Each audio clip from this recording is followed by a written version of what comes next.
Okay, so tonight we'll be talking about dependent origination, dependent arising, otherwise in Pali, paticca samuppada.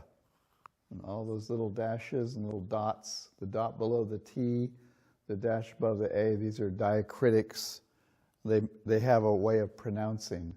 So the pada, or it could be A, or it could be, could be different ways. So this is how they mark their words here.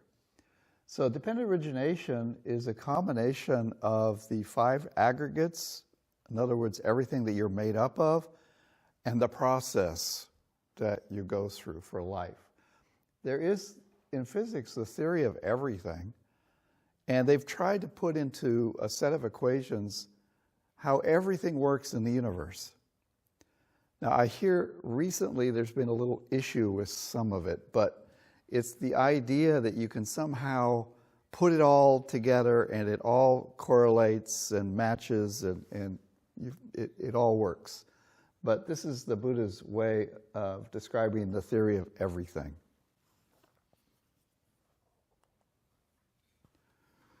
So why are we here? Let's start with some preliminaries. Why are we meditating?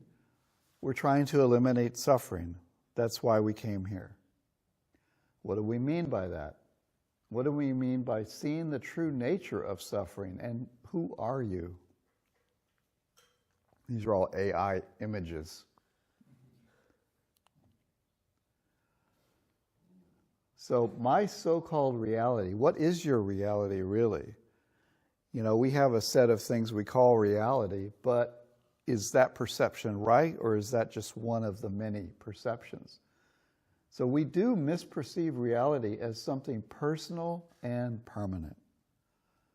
In the morning precepts, it says, you take the essential, that you mistake the essential as the unessential, and the unessential should be taken as the essential. So one meaning of that is that you think that there's a self, but that's not true, because there is no self, but simply impersonal processes. So the Dhammapada verses on your precepts, there are certain things, that could be described there. And one of the questions that comes up is, what's essential versus non-essential or unessential? And the idea of self is one of those things. Meditation helps us deconstruct these misperceptions. Now we're going to see reality. Everybody has a theory of how a car engine works. And until you open the hood, take all the pieces apart, you're really not ever going to know. You'll have a theory about it, but I'd like to see you just take it apart and put it back together without really knowing it. But when you do, you're going to know that car. You're going to know exactly how the gas goes in, or the electricity goes into the battery, and all of those things, how they work, and there will be no mystery whatsoever. So what are we looking for? My so-called self. We're looking for myself. I don't know about yourself, but I'm looking for myself. What do we mean by the impersonal nature of all phenomena? What about free will? Wait, no, me? So this brings us to the 5 aggregates. We talked about it a little bit the other night, but there is body, your physical body, your eyes and ears and arms and legs, anything that's in terms of the, real physical, in and out breathing is considered the body. When you are mindfulness of the body, your mindfulness of your in and out breathing, your mindfulness of what your body is feeling, of what is there. Feeling, anything that can be felt. That's what the Buddha said feeling is. It's called Vedana, and the body is Kaya. So feeling is Vedana, and external feelings. There's external and there's internal. External feelings is hearing, seeing, touching, all of the 6 senses.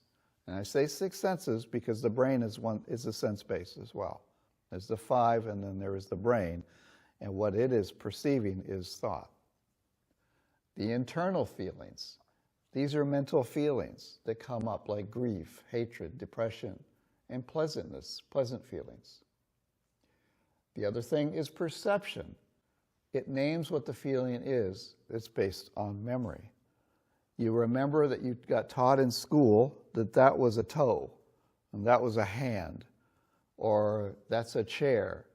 But that chair, you can take it apart, and there's arms and there's legs, but even the arms and legs are pieces of wood. What is wood? So you can break it down to almost there's nothing there at all. But the perception is of this piece that it is called a chair. So everything, every feeling that comes up, perception comes up with it and names it. When there is a feeling, a painful feeling, perception might say, oh, that's grief. It's a particular type of feeling. If you're in the grocery store and you're walking past the ice cream and you see the ice cream, there's a pleasant feeling. You go, oh, yeah, ice cream, yeah. Especially the chocolate rocky road. Oh, but this pistachio, I'm not sure about. The feeling is different there. That's a mental feeling. So feeling and perception are always together. Feeling might look separate, but perception is right there on. They are called being conjoined. Because without feeling, you don't know what the feeling is, and perception always is naming everything. Okay, there's two more. There's mind and mind objects. This is thoughts. The first thought that leads to more thinking. So the idea of this is you're just in the same way you hear a bird, and then that leads to a bunch of thinking and grasping, and I like it and I don't like it. There can be a thought that comes up. Let's say it's a memory of 20 years ago. All of a sudden it just comes up. Okay, that comes up into the mind, and then based on that thought, you can have more thoughts. Now that's not the original thought; is kind of like the original thought. The other thoughts are clinging and grasping, thinking about it, creating stories about it. So the brain is creating sense objects. What we do is we grasp onto them, and we make big stories, and we get upset, and all of these things. We don't know how to let them go and just be there. In the mind also are intentions, decisions. These are, we walk to get coffee, we think of coffee, and we have an intention, I'm going to go get the coffee. So that's just a decision coming up in the mind. And so there's thoughts, there's memories, there's many things. So many things in the mind objects. And then consciousness, awareness of feeling and perception. It's as though all of the forms in this room you can see because there's light. And the light is the consciousness. It's simply being conscious of what is there. So those are the five aggregates. This is everything that you are made up of. There's the equation. And in terms of Pali, you have form or body, rupa. Feeling or vedana. Perception is sanya. Mental formations, sankhara, or thoughts. Consciousness is vijnana. So who are you and what continues into the future? How does this process go? So rebirth versus reincarnation. As we've been talking about, all consciousness arises and then it passes away to be replaced by yet another conscious moment. Every consciousness is unconnected. There's space between these conscious moments. When you start to see that, you realize that what you have here is you have rebirth. You're being born into the present moment and you die. And then you're born again and you die. Reincarnation says there's a soul that connects all the dots. Connects all the dots, yeah, that's a good way to put it. And that's a belief in every major religion outside of Buddhism. Reincarnation, being reincarnated, being a soul. This leads to a God. This leads to theology. It leads to religion and belief, because nobody's ever seen the soul. But we think that there is a soul. It's just, we think that.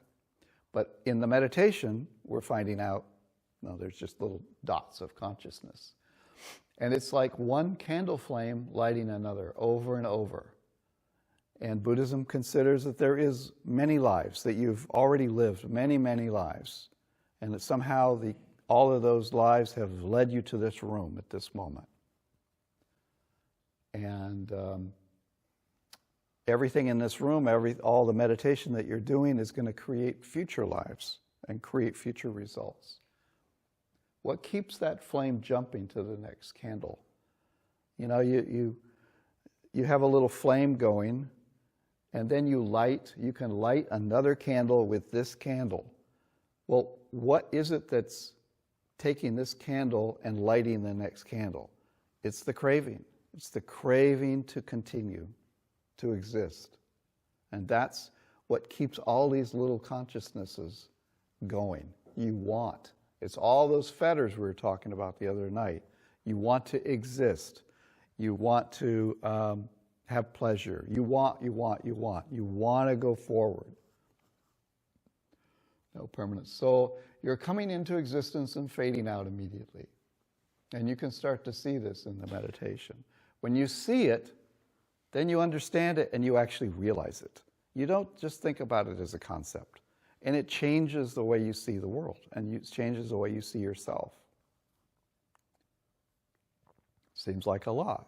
Yeah, it is. It's everything.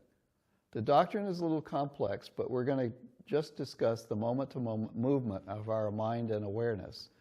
Conveniently, for the purpose of ending suffering, we can focus solely on the steps of contact, feeling, craving, clinging, and habitual tendencies. There's 12 links. But these are the important ones. These are the ones that you can see for yourself. The others are potentials. And we'll talk about those, but a little bit. So what is contact? And I have a chart. We'll pass it out, but not yet. So as a little preliminary, you may have heard me talking about contact, feeling, and so on in the meditation this morning. It's a little preview of dependent origination. So what is contact? It's the meeting of three things: the consciousness, the object, and the sense organ. So you hear a sound, okay? You have an ear, that's number one. There is a sound of a bird, and that's called an ear form. And then consciousness arises, and you hear that bird. So that's contact. Contact is not a link, but it's a process where everything comes together, and it creates consciousness. It creates you, in fact. At that point, you're born. Feeling arises from that hearing, that object of hearing. Feeling arises. The feeling is the sensation. It is the sound itself, and there is it's either pleasant, unpleasant, or neutral. Now, for the most part, people hear a bird, they find it pleasant. Some people will hear a bird in another case, and it's very, very loud. Well, like a peacock, if you ever heard a peacock, it's like a screech. And it's kind of cute, but it could be unpleasant to some people. So it's the feeling is really dependent on how you perceive things. Context sets off a chain of reactions, starting with the feeling or sensation. It can be a sound, sight, taste, bodily touch, and even a pleasant or unpleasant thought. Within this context, feeling is either pleasant, unpleasant, or neutral. Everything you experience, you are feeling. Like you're feeling this screen. The screen has a feeling coming off of it. You don't think so, but it's a feeling coming from the eye consciousness, going into the mind and being, maybe a sense of, oh, that's interesting, or oh no, I don't like it, or I don't care. So there's a sense of some feeling coming off of this. There's a feeling coming from everywhere, but you don't pay attention to everything at once. Your mind only will jump to the extreme ones that it somehow is interested in. And speaking of that, craving arises. So a feeling is there, craving arises. The mind responds to the feeling with either an I like it or I don't like it response, called craving and desire, the Pali word tanha. So you hear the bird, oh, I like that. It's a pretty sound. It's a beautiful sound. And so you get interested in it. Clinging arises, thinking. The mind then responds to craving by taking it personally. This self-referential reaction is called clinging. My thought, my feeling. Oh, I am hearing a bird, and I like this sound, and I'm thinking of stories about, oh, I remember that bird, and now I remember the birds over here making their little nests, and they're the cutest little things, and so on and so on and so on. Clinging is just thinking, going on, creating stories. There's all kinds of clinging. There's clinging to views. You can like or dislike somebody's idea. There's clinging to other things, which I think are listed later, but clinging just creates the stories. And then that's followed by habitual tendencies. The clinging causes the mind to a conclusion based on your personal tendencies. If you're brought up in Asia, you tend to like tea. Brought up in the US, you like coffee. If you're a meditator, you go either way on this. Many go tea, but I don't. I go coffee. And the habitual tendencies are what's going to drive you to a decision. So you're thinking about this bird, and it's a nice bird and all of this. And your habitual tendency when you hear nice sounds and birds is to go out and look at them and go out and see what's there. You just get up and go out. So the habitual tendency is kind of your reactions or your actions, your plan to do some action based on those thoughts. Habitual tendencies produce an action, also called birth of action. Hear the bird, you go out and bird watch. Birth arises. Birth has consequences. No free lunch.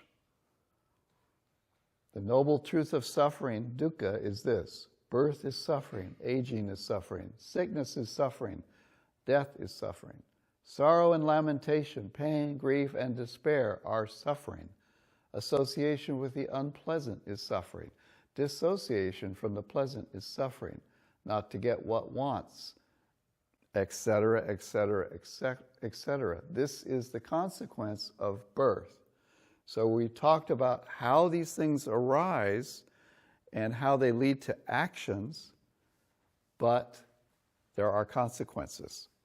And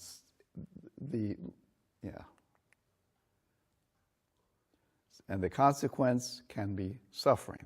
You go watch the bird, and the bird poops on your head and flies all over the place and gets upset, and you're trying to get, if you stand out here very long, things are whizzing by, and you're not sure what's going to happen next.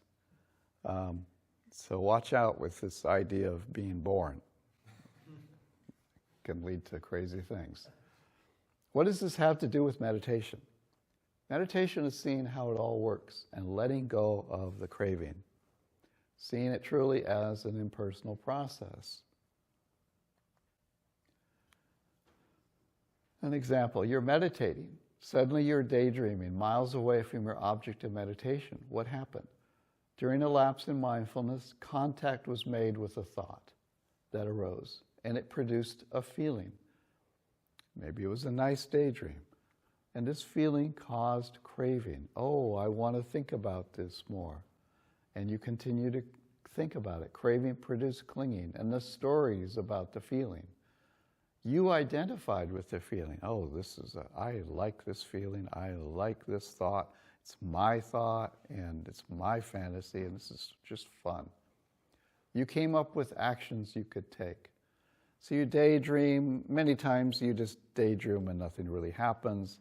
But maybe sometimes you come up with some idea to go and do something. So everything can lead to birth of action. But you're now distracted, and this is your wandering mind. There was never a self here. There's just a process. Not that there is no self, but there is no soul. So the Buddha was asked, is there no self or is there a self? He remained quiet. They said, okay. They asked the question, is there a self or is there no self? He remained quiet again. So they asked the third time. Well, whenever you ask a Buddha 3 times, he has to answer. So he said, no, there is neither self nor no self. Essentially, paraphrasing it, there's just the process. The process of what happens. There is the sound. There is the craving. There is the clinging. There is the habitual tendencies. There is the birth of action. So was any of those a self? No. Was the whole thing a self? No, because it was different parts. But was there, so was there a self there? No. Was there no self there? Well, there was something there. Otherwise, you wouldn't exist. Everybody in here is experiencing things. And you can't say that there's no self, but there is a process. There's consciousness, there's contact, and there's feeling. And so that's, quote, self, but it's impersonal. There's no soul underlying it. The quieter our mind becomes, the more clearly we can experience, thus understand and see the development of feeling into craving and clinging and habitual tendencies. The more collected our mind becomes, the sharper our mindfulness becomes. This is developing the jhanas. And the jhanas are like going into the ocean, and there's a big storm, and you can't see anything. And pretty soon, with the jhanas, that storm subsides, and now you can see into the water. You might see a big fish down there. And as you get very clear, you can maybe even see the bottom of the ocean. And you can see everything that's there, and you understand everything that's there. You no longer go, I wonder what's down there. That's the collected part of the meditation. Later, then you simply observe what is there and find out more about it. The sharper our mindfulness, the more quickly we can see and release the thought. And of course, how do we release the thoughts? We 6R. Don't have to get into that. So what does this mean? It means keep using the 6 R's. You're letting go of the links before they turn into the next part. You hear a bird, you 6R. You recognize there was a sound and release. Now, if you're lucky, not even craving will come up. Craving does come up, so you release the craving. But that means the stories and the clinging won't come up. Okay, the clinging comes up, you're kind of lost. And the habitual tendencies, if you 6R right there, they won't come up. And the idea is, if you can 6R soon enough, the whole process, it's a sound and that's it. It's a sound, feeling, perception, bird, done. Not paying attention. Go back to the object of meditation and stay on your object, and don't get up out of your chair, out every other sound or movement in the room. It means as soon as contact arises, you can 6R the moment you notice your mind starting to wander, and stop the process from continuing to more suffering. What are these hindrances? They're suffering. Has anybody found the distractions pleasant? They're not. They're really kind of nasty little feelings that are grabbing you. And especially, for example, the best example is restlessness, this feeling of I want to move. It isn't pleasant. Craving is identified as tension or tightness in the mind or body. It is poison that is making you sick. The Buddha called it poison or a dart. It's a virus that affects the five aggregates. Our purpose here is to understand the five aggregates, to understand the process of how this works, but to eliminate the craving, the virus, to go to the doctor and get cured of this illness of grasping, of anger, of grief, all these emotions, and replace it or just uncover mindfulness, loving kindness, joy, all of the enlightenment factors. So when all of those disappear, all the hindrances disappear, the mind is not dead, but it actually releases all of the good stuff, the joy, the mindfulness, etc. You're building a feedback loop for noticing and dissolving craving as it arises. Suffering comes from us taking things personally, misperceiving that there's a permanent self that likes or dislikes what's happening. When you realize that there is no self here that to get angry, then the whole thing just dissolves. This idea of self is creating so many problems. So what does that mean? Understanding dependent origination. Why would we want to do that? Because it's relief. We understand. When there's a realization, no self, there is relief. If you know it all arises based on conditions, and you are not controlling it, you are relieved. Again, no self, no problem. When there's no self, there is no one to be mad at. There's nothing to be taken personally. If I look around the room, are there any selves in this room? No, there's actually nobody here.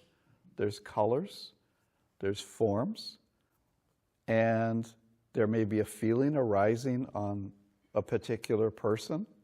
Maybe, it's a pleasant feeling, or maybe it's a negative feeling, whatever it is. But there is no real self there. And therefore, I can't get mad at something that isn't there. So it's a relief. The whole thing just dissolves. The Buddha called it cutting off the tree at the palm stump, or cutting it down to the palm stump. When you understand that there's no self, it's like you cut each branch off of a tree.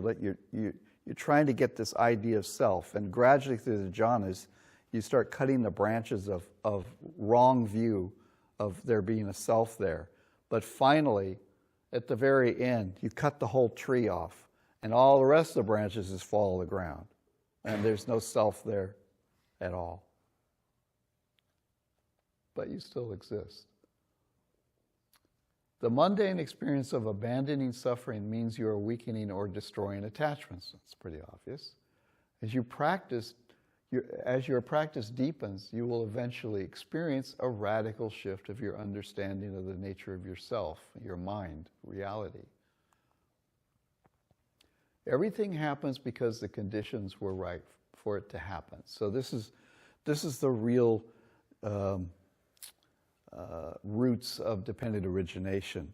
It's like I should have put a domino thing up here. There's a sound. Based on the sound, there's consciousness, there's clinging. If there's no sound, there's no clinging, there's no etc. So everything is creating this idea of yourself. And when you stop looking at things and 6R things, you're taking things apart. You're understanding that there's only a process. And when you see that there's only a process and that it's only conditions that are making it happen, you feel this relief, like, I'm not really doing anything. You're sitting in your meditation, you're trying to control everything. But when you find out that it's just your mind and you have no real control over it, you go, well, I guess I'll just sit here and just be quiet. The mind will then calm down after you've been trying to control it. If the conditions aren't right for something to happen, then it won't happen. All we have is the present moment and experiencing the results of our actions. We only exist in the present. We don't exist in the past. That's an idea. We don't exist in the future. That's an image of a thought of self in the future. We only exist in this moment. Consciousness, feeling. That's all that's there. Any other ideas, thoughts.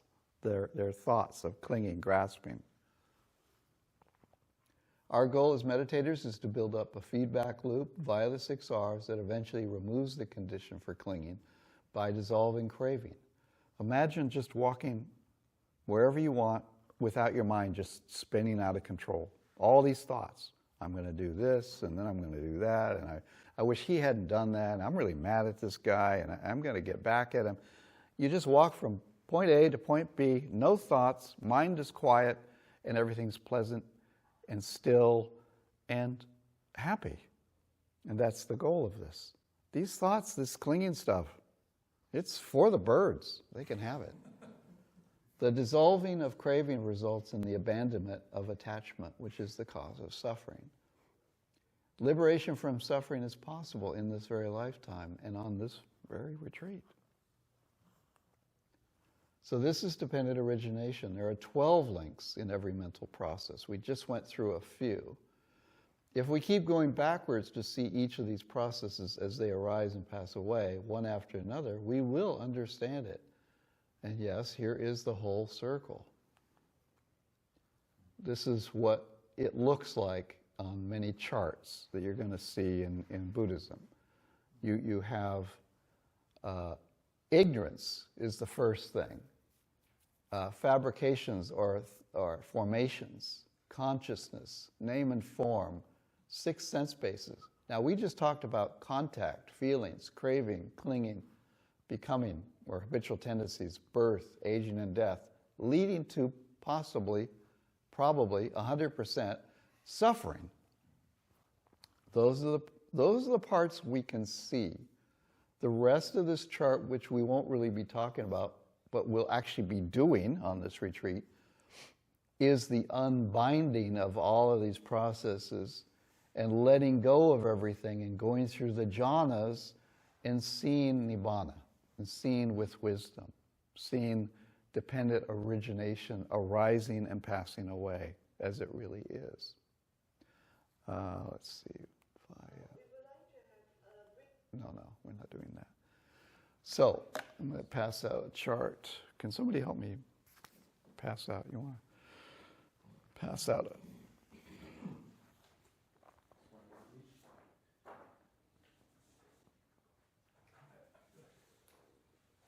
Yeah, some of you have seen this chart many times. The idea is to see it for yourself. That's right. I don't think it's changed since No? I first saw about that. Probably not. Actually, it's slightly changed, but for the most part, no. Is this Kama's chart? Yeah, I think so. Yeah, it's before me. Seems to work. Can't remember what's after this. Okay, yeah. Okay.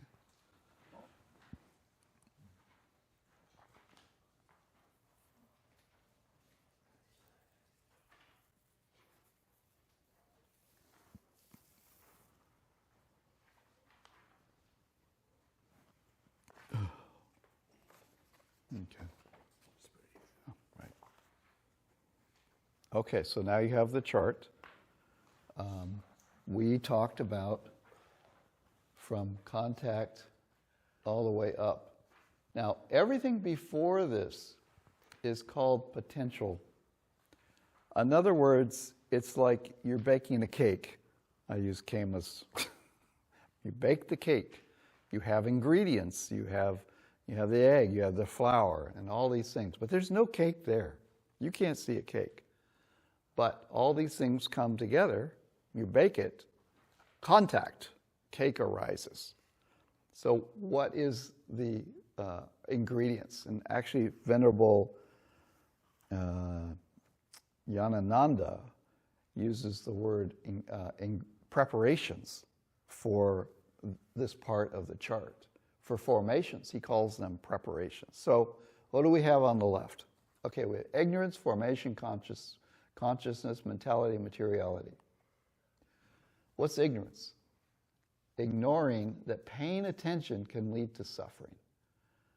Everything that arises, we want to find out what it is. But we don't take into account that it could lead to our demise or painful situations, that in this life there is suffering. And even in too much ice cream, there's suffering. The first bowl is good. The second bowl is, The third bowl of ice cream, not so good. The fourth bowl, you're running to the bathroom. So even pleasantness can turn into unpleasantness. All pleasant feelings that arise will eventually disappear. And when you see everything very clearly, you see pleasant feeling arising, but you don't delight in it. You go, oh, it is pleasant, but I'm not going to get excited about it because I know it's passing away right in front of my eyes. But it doesn't mean that you can't experience pleasant feelings and be pleasant. But it also means that painful feelings that arise, you know that they're nothing. They're just going to go away soon. So ignorance is chasing after everything. Formations. This is the seed or the beginning of the you that runs to answer the door to find out who's there. So let's say that in this room is all of these potentials. And this is your brain. Somebody knocks on the door. What happens? You get up out of your chair and you go answer the door. This is the formations. This is the seed. This is the little craving piece in the mind that is shooting toward whatever is happening at that sense space. And it shoots through all of these processes right here. It opens up. Consciousness is waiting to follow with it. Mentality, materiality, this is all the feelings and things that are going to come into reality when contact arises, which is the last point. All of these things here contain your personality. It's your personal taints. That formation may have a little bit of anger in it. It may have like, I don't like people at the door. I'm in the meditation room. What are they doing? So that's already ingrained in there. Mentality, materiality, potential arises. So this is the potential feeling of when you see the person at the door, whether it's going to be a pleasant or an unpleasant feeling. It's there, but you're not experiencing it yet. Sixfold base is simply the sense bases. So these are all the pieces that are waiting to be activated. These are all these pieces. Now, ignorance, the root word is to ignore. Ignore what? Refers to ignoring the Four Noble Truths and ignoring the impersonal process of dependent origination. Meaning that anything that arises, what we're learning to do is not answer the door. 6R, let it go. Because we don't know who's at the door. It could be a robber or a mugger. But the mind always assumes the best. It's always going to check out things. But through wisdom, you see, maybe that's a problem at the door. 6R, we let it go. The formations. The formations are body, speech, and mind. 3 kinds of formations. It's bodily action, meaning it's the seed of, moving with the body or moving this or something to do with the body. Speech formation arises in the mind. It's a verbal formation. It's what you're going to speak. Your speech arises. And mind, a formation of mental objects, thoughts, feelings, mental things. And so there's the 3 kinds of formations. And these are all tainted, though. They're tainted with your own personality. Consciousness, of course, consciousness cognizes.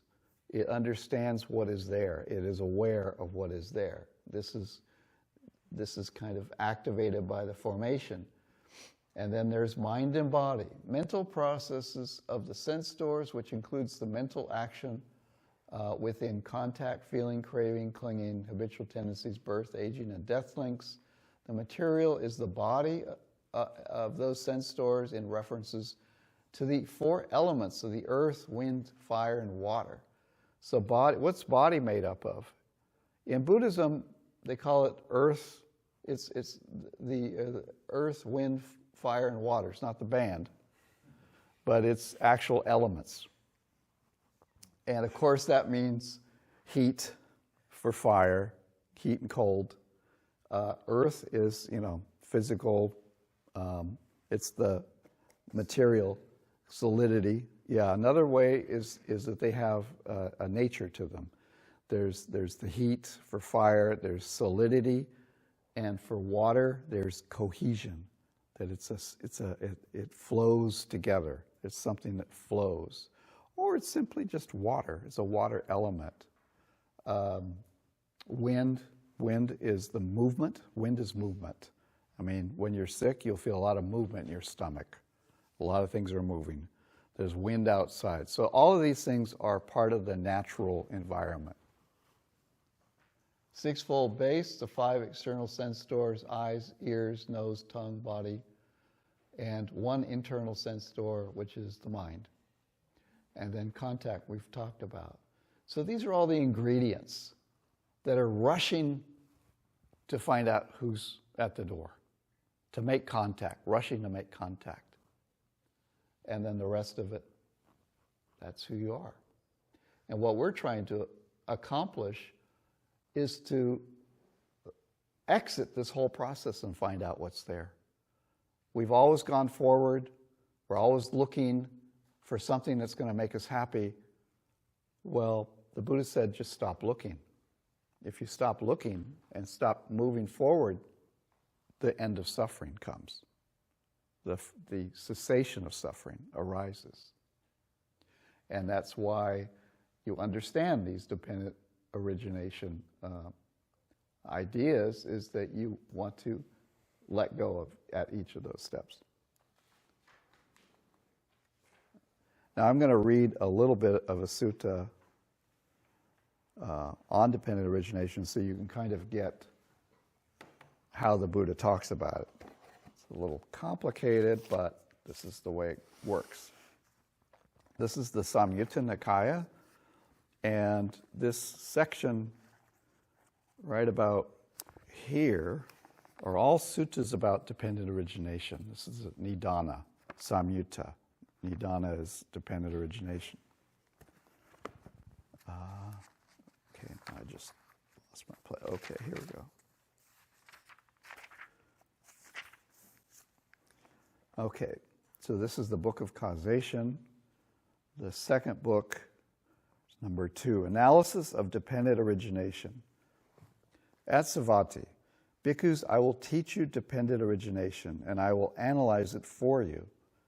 Listen to that and attend closely. I will speak. Yes, Venerable Sir, those bhikkhus replied. The Blessed One said this: in what, bhikkhus, is dependent origination? With ignorance as condition. So the first condition, ignorance. I don't know what I'm doing. I don't know what all these things are, and I don't know. Volitional formations come to be, the formations, the little seeds. And with the volitional formations, consciousness, and all the rest, such is the origin of this whole mass of suffering. And what, bhikkhus, is aging and death? The aging and age at the very end of the process. So he's going to work backward here. The aging of the various beings and the various orders of beings. Their growing old, brokenness of teeth, grayness of hair, wrinkling of skin, decline of vitality, degeneration of the faculties. This is called aging. The passing away of the various beings from the various orders of beings, their perishing, breakup, disappearance, mortality, death, completion of time, the breakup of the aggregates, the laying down of the carcass, this is called death. Thus this aging and this death are together called aging and death. And what, bhikkhus, is birth? The birth of the various beings into the various orders of beings. Their being born, descent into the womb. Production, the manifestation of the aggregates, the obtaining of the sense bases. This is called birth. And what, bhikkhus, is habitual tendencies, or it's also called existence or becoming. There are these three kinds of habitual tendencies: sense sphere existence, form sphere existence, formless sphere existence. This is called existence or becoming or habitual tendencies. So what this means is your desire to continue. This is your desire to continue on the form existence in the human realm. You just want to keep going, keep living. The formless existence is the desire for heavenly realms, to see what that's about and think that that's where you want to go. And sense sphere is the human existence, form sphere is the lower jhana realms, and then formless is the higher jhana realms. So you just want to exist. And what, bhikkhus, is clinging? There are four kinds of clinging: clinging to sensual pleasures, clinging to views, clinging to rules and vows, clinging to a doctrine of self.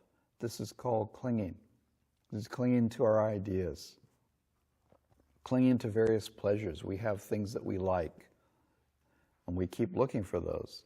We cling to rules. Some people cling to rules like for some reason, they've decided that this rule is better than that rule. It's kind of like cling to this religion versus that religion. And they get into fights over these things. And also you cling to a doctrine of self. Because you think there's a self, you cling to this idea of self. This is called clinging. And what, bhikkhus, is craving? There are these 6 classes of craving. Craving for forms, craving for sounds, craving for odors, craving for tastes, craving for tactile objects, craving for mental phenomena. This is called craving. So everything that exists, craving arises for it. And what, bhikkhus, is feeling? There are these 6 classes of feeling. Feeling born of eye contact, feeling born of ear contact, feeling born of nose contact, feeling born of tongue contact, feeling born of body contact, feeling born of mind contact. This is called feeling. And what, bhikkhus, is contact? There are these 6 classes of contact. Contact with the eye, the ear, the nose, the tongue, the body, and mind contact. This is called contact. And what, bhikkhus, are these 6 sense bases? The eye base, the ear base, the nose, the tongue, the body, the mind. These are called the 6 sense bases. And what, bhikkhus, is name and form? Feeling, perception, volition, contact, and attention. This is called name. This is mind, the mind objects. The 4 great elements and the form derived from the 4 great elements, this is called form. This is body, the physical existence. Thus this name and this form are together called name and form, or mentality and materiality. And what, bhikkhus, is consciousness? There are these 6 classes of consciousness: eye consciousness, ear consciousness, nose consciousness, tongue consciousness, body consciousness, mind consciousness. This is called consciousness. And what, bhikkhus, are the volitional formations? There are these kinds of volitional formations: the bodily volitional formation, the verbal volitional formation, the mental volitional formation. These are called the volitional formations. And what, bhikkhus, is ignorance? Not knowing suffering, not knowing the origin of suffering, not knowing the cessation of suffering, not knowing the way leading to the cessation of suffering. This is called ignorance. Thus, bhikkhus, with ignorance as condition, formations come to be. With formations as condition, consciousness comes to be.